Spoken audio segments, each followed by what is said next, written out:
व्हायचं ठाण घेत्या इंगळाचं न्हान काळूबाई ग झेलत्या इंगळाचं न्हान काळूबाई ग झेलत्या इंगळाचं न्हान झेलत्या इंगळाचं न्हान काळूबाई ग झेलत्या इंगळाचं न्हान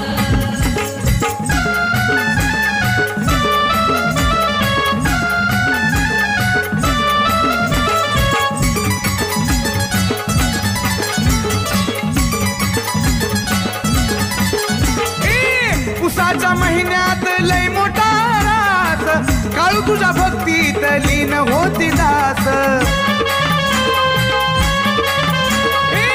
इंगळाच्या न्हाण्याची सेवा लई खास क्षणात नष्ट होते जीवनाचे पाप भाग्यवान भक्तालाच न्हाण्याचा मिळतो तिथं मान झलकिया इंगळाचं न्हान का